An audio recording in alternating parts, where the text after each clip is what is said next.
Francisco Ramírez es una de las figuras que queda inconclusa, digamos, en el miramiento que nosotros tenemos, porque lo vemos como el gran oficial de Artigas, luego es el hombre que lleva adelante un acto de concordia con el propio Buenos Aires, y luego va a ser el hombre también que junto a Estanislao López van a marcar una cuestión distinta desde el punto de vista militar y político sobre lo que era la vieja Confederación de Provincias.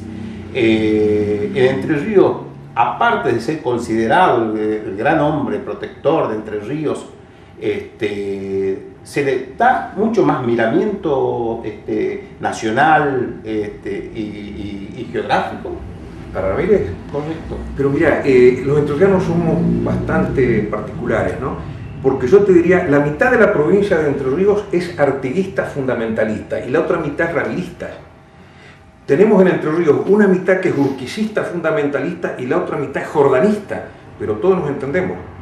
Ahora, Ramírez era el aliado de Artigas en Entre Ríos a partir del año 18, y él fue a Buenos Aires, nombrado por Artigas, como que era jefe de salida federal Artigas, lo nombró jefe del Ejército Federal a Ramírez, no a López, al santafesino, porque Ramírez era el hombre de confianza de él, y sabía los puntos que calzaba Ramírez, y que sabía muy bien la idea de Artigas, de organización republicana y federal.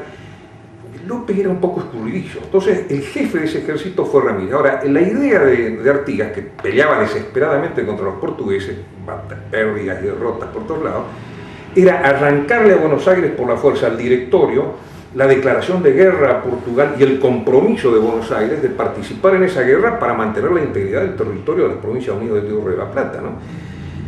Pero cuando llegaron Ramírez y López a Buenos Aires, ganaron Cepeda la batalla del minuto según Diego Luis Molinari, se encontraron que la realidad en Buenos Aires era otra. Crisis económica, provincia empobrecida también en las guerras, no había mucho para sacarle. Entonces, vieron que lo único que podía sacarle a Buenos Aires era una expresión de voluntad de colaborar con la provincia de Uruguay, en la guerra del Uruguay, la provincia oriental, contra los portugueses. No le habían arrancado la declaración de guerra, y ahí empieza la pelea de Artigas con Ramírez, que no es solamente con Ramírez, también es con López. Y Artigas, que se las traía también, pretendió desplazarlo a Ramírez por medio de las armas y políticamente a través de un movimiento subversivo a López. El enviado de Artigas para desestabilizar a López enseguida lo tomó preso el ejército santafesino. Y con Ramírez se peleó, que fue, yo creo que producto de la desesperación de Artigas para seguir perteneciendo su provincia a las Provincias Unidas del Río de la Plata. Estaba desesperado por las defecciones que estaba sufriendo, sobre todo la de Rivera, fundador del Partido Colorado actual del Uruguay. Fructuoso Rivera. Fructuoso Rivera no solamente se apartó de Artigas, sino que también se pasó al ejército portugués y pasó a tener un título nobiliario portugués. Pero después volvió él, ¿no? No, nunca. Él después volvió, se amigó con Lavalleja en 1825 cuando desembarcaron los 33 orientales, pero defeccionó de Artigas y del proyecto de Artigas, cosa que también hizo Manuel Oribe. Manuel Oribe en el año 17 se fue a Buenos Aires y se puso al servicio del directorio, o sea, al servicio directo del enemigo de Artigas, que era el directorio. O sea, defeccionó del hombre y de la causa. Tampoco es traidor, claro, es el fundador del actual Partido Nacional de la República del Uruguay. Pero las cosas hay que decirlas, los hombres se equivocan, los hombres tienen diferentes posturas. Yo no los considero ninguno de los dos traidores, tienen mucho más méritos que yo, me tengo que quedar callado, ¿no? Pero Ramírez fue el hombre que hasta el final estuvo al lado de Artigas, se pelearon por esa cuestión. Y Ramírez lo que pretendió era formar una república con 3 provincias, Misiones, Corrientes y Entre Ríos. Él creía que Buenos Aires y Santa Fe iban a apoyar su estrategia para recuperar la provincia oriental, que era unir los ejércitos de Santa Fe, Córdoba, Buenos Aires y de su república integrada por Misiones, Corrientes y Entre Ríos, como dije, para sacarlo a Francia, José Gaspar Rodríguez de Francia del Paraguay, mediante un movimiento subversivo paraguayo también, que los descabezó a todos Francia por una infidencia de un sacerdote que falló al secreto de confesión, y unida todo ese, más el Paraguay, avanzar sobre la provincia oriental, desplazar a los portugueses y recuperar para las provincias unidas el Paraguay y el Uruguay, la banda oriental. O sea, el proyecto de Ramírez era muy ambicioso, tenía muy buenos asesores. Lo que pasa es que fue una estrella fugaz, duró 2 años nomás. Es interesante ese planteo yéndonos a hoy, porque yo sé y he leído, he documentado la carta que Artigas le envía a Güemes, proponiéndole acercarse a ellos, tener un planteo juntos. Y en el mismo Güemes documentado está planteado que es lo más probable que Güemes haya contestado la carta, pero fue interceptada. Pues sí, seguramente. Curiosamente, en un libro sobre Artigas, Félix Luna dice, sin nombrar la carta ni decir nada, dice, Güemes no quiso contestar la carta. Cosa que es falso. No creo. No, es falso porque en el mismo Güemes documentado se plantea, y aparte yo pude leer alguna carta de un gobernador catamarqueño contándole a otros enemigos de Güemes y de Artigas, cuidado que Güemes está en posibles tratativas con Artigas. O sea que había un encuentro. Siendo el día de hoy, que me interesa plantearlo en función del Bicentenario, ese no encuentro entre Artigas y Güemes, ¿cómo lo podemos suplir en el día de hoy en un encuentro entre historiadores de la banda oriental, de Entre Ríos, de Corrientes con los del norte, para que hagamos eso que estabas planteando, esa desintegración histórica, exprofesa planteada desde el centro del poder y desde afuera del poder de América? ¿Cómo hacemos para reencontrarnos? ¿Cómo lo ves a eso? Antes de contestar, te voy a decir algo. Es muy interesante lo que decís desde afuera. Cuando los portugueses invadieron la banda oriental en agosto de 1816, con la connivencia, con el conocimiento de los congresales de Tucumán, están las actas secretas publicadas por Emilio Ramiani en bueno, yo me voy a acordar de un texto. Asamblea Constituyente. Bueno, ahí están, que está el informe de Balcarce, está también el de Belgrano, sobre el movimiento de tropas en Brasil que van hacia la banda oriental.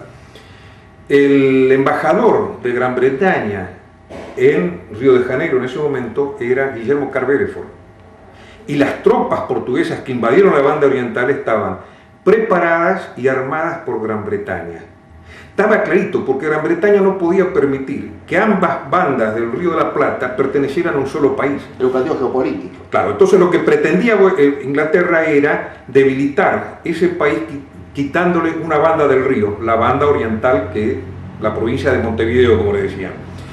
Cuando tomaron toda la banda oriental los portugueses, empezó el tiroteo desde Buenos Aires hacia Montevideo y desde las provincias litoraleñas y Artigas contra los portugueses. Entonces era una guerra que también afectaba el comercio de los ingleses. Entonces los ingleses dijeron, nos equivocamos, de la otra costa lo que tiene que haber es un país diferente a Brasil y a Argentina. Y así crearon el Estado Tapón. Crearon el Estado Tapón, llamado hoy día la República Oriental del Uruguay. Y me voy a atrever a agregar algo, si hay algún oriental cerca que me disculpe, me lo dijo un oriental y muy oriental, Basilio Muñoz, fallecido ya, descendiente de un oficial de Artigas y un oficial de Oribe. Su padre peleaba con Aparicio Saravia en las revoluciones en la banda oriental allá 1897, 1904, en un restaurante de Montevideo. Me dijo, Óscar, este país es un mamarracho, porque es provincia argentina, en territorio brasileño, hecho república por voluntad británica.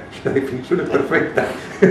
Claro, bueno, es una consecuencia precisamente de esto que estamos hablando, de por qué no prospera, digamos, esta idea política, que tuvo mucha acción militar, donde Entre Ríos tiene que ver en la columna vertebral de Artigas y su lucha, y que bueno, está inconclusa, quedó inconcluso, como siempre manifestamos con Martín, digamos, esta Suramérica, ¿no? que quiso ser una sola nación y que bueno, ese proyecto está inconcluso y que precisamente no está integrado, pero además que conceptualmente, dialécticamente, historiográficamente tampoco estamos mancomunados. Mira, ahora con respecto a la pregunta de Martín de la banda oriental o República Oriental del Uruguay, me gusta decirle más banda oriental porque la siento más cerca, porque yo soy artiguista, me encanta. Con respecto al noroeste, yo creo que es fantástico momento, es fantástico, porque hoy día con la mundialización y no hay fronteras, yo creo que es una necesidad tanto de las provincias argentinas, sobre todo de las viejas provincias, de aquellas viejas 14, que hubo alguien que decía que eran ranchos, y es una necesidad de ellas y de la República de Uruguay de unirse, porque los proyectos culturales, sociales y económicos tenemos que hacernos entre nosotros. El Uruguay es un país muy chico, ellos como dicen, estamos entre dos gigantes, y si queremos acercarnos o necesitamos acercarnos a alguien, me lo han dicho ellos, ¿no? Queremos que sea la Argentina y no el Brasil. Me gustaría ir cerrando con la conversación que hemos mantenido con Alejandro Pojasi, Arraya, descendiente de un guerrillero alto peruano, un coronel de la independencia, con Oscar Tabani, que es nieto de, yo creo que el historiador más importante de Entre Ríos, pues. Y decirle lo siguiente: la historia, como ustedes han visto, la vemos apasionadamente. Y creemos que tiene que haber un gran debate histórico en nuestro país. Un gran debate histórico para unirnos. Pero no debe ser simplemente un debate académico. Tiene que salir de las academias. Tendría que haber, así como hay festivales de rock, de folclore, de tango, un festival de historia para que se junten todos los divulgadores, los ensayistas, los historiadores, para que debatamos que la historia es presente y consecuentemente es futuro. En Francia está pasando.